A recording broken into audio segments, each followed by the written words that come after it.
Assalamualaikum warahmatullahi wabarakatuh.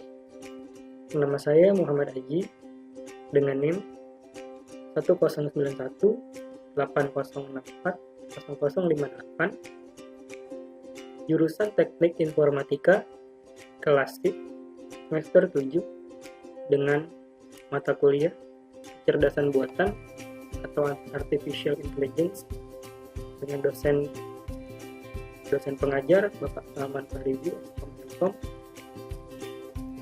Pada kali ini saya ingin mempresentasikan ujian akhir semester untuk PowerPoint yang sudah saya buat, yaitu dengan judul Deep Learning.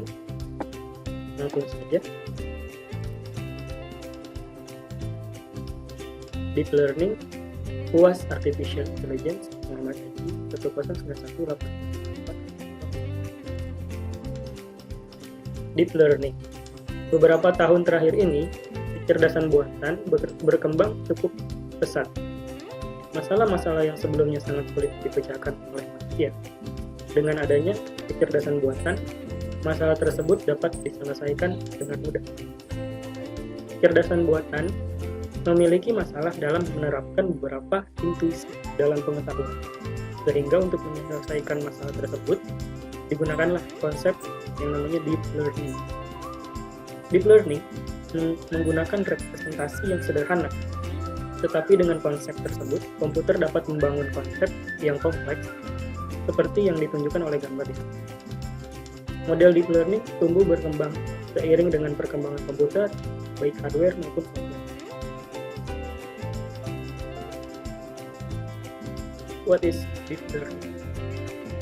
Deep learning merupakan sub-bidang dari machine learning yang algoritmanya terinspirasi dari struktur abstrak. Saat ini, teknik deep learning sangat populer di kalangan praktisi data dan menarik perhatian banyak pihak. Hal ini karena teknologi deep learning telah diterapkan dalam berbagai produk berteknologi tinggi, seperti self-driving car. Selain itu, ia juga ada di balik produk dan layanan yang kita gunakan sehari-hari. Contohnya antara lain asisten digital, Google Translate, dan voice activated device atau perangkat cerdas yang bisa diaktifkan dengan suara.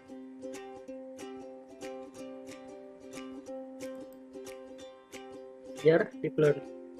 Deep Learning dikembangkan pada tahun 1950. Namun, baru tahun 1990 dapat diaplikasikan dengan sukses.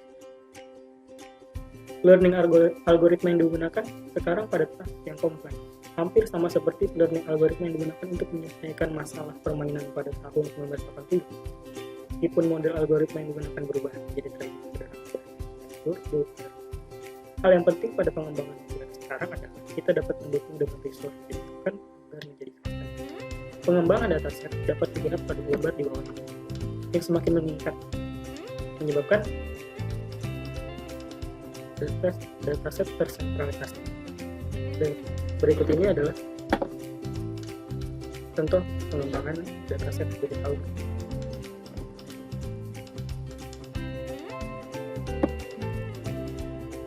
Jenis-jenis algoritma deep learning. Pertama ada Convolutional Neural Network atau CNN. CNN terdiri dari banyak layer untuk memproses dan mengekstrak fitur dari data. Ia biasanya digunakan untuk memproses gambar dan mendeteksi objek.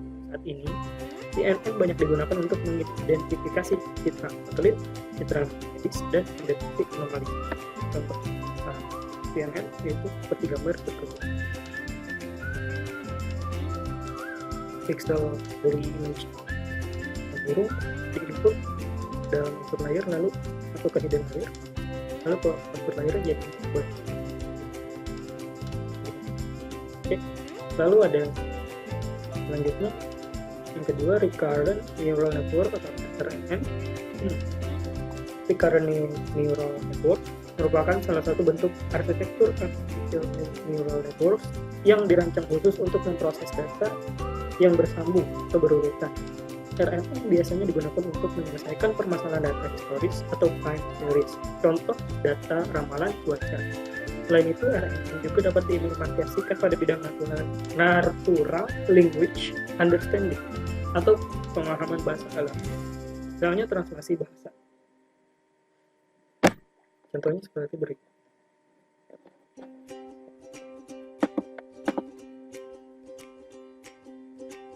Recurrent Neural Network Useful Training Memory Synthesis. Lalu ada yang ketiga, Long Short Term Memory Network atau LTSM, LSTM. LSTM merupakan tipe Recurrent Neural Network yang dapat mempelajari data historis atau time series. Ia merupakan algoritma deep learning yang kompleks dan dapat mempelajari informasi jangka panjang dengan sangat baik. LSTM sangat powerful untuk menyelesaikan berbagai permasalahan kompleks seperti speech recognition, speech to text application, komposisi musik, dan pengembangan di bidang teks. Dia bedanya itu ada di long term daripada recurrent neural network. Dia tentunya perbedaan itu di long term. Lalu yang terakhir adalah self-organizing network. Jenis terakhir adalah self-organizing network. Algoritma ini mampu membuat visualisasi data secara mandiri. SOM diciptakan untuk membantu penggunanya dalam memahami data dan informasi berdimensi tinggi. Lalu lanjut ke manfaat deep learning. Setelah menyimak penjelasan di atas, mari kita bahas mengenai deep learning. Berikut beberapa manfaat penerapannya. Yang pertama, dapat memproses unstructured data seperti teks dan gambar. Dapat mengotomasi proses ekstraksi fitur tanpa perlu melakukan proses pelabelan secara manual. Lalu memberikan hasil akhir yang berkualitas. Lalu dapat mengurangi biaya dan dapat melakukan manipulasi data. Penerapan deep learning. Sebelumnya kita sudah menyinggung beberapa contoh penerapan deep learning. Sekarang kita bahas penerapan lainnya, yaitu ada pengenalan gambar. Teknologi ini digunakan untuk mengenali dan mendeteksi objek pada gambar dan video. Contohnya antara lain fitur untuk menandai seseorang dalam sebuah foto di medsos, fitur face unlock pada kita, dan aplikasi Google Foto dan yang dapat mendeteksi wajah. Lalu ada pengenalan suara. Deep learning juga dapat mengenali suara manusia dan dapat memberikan respon berupa teks.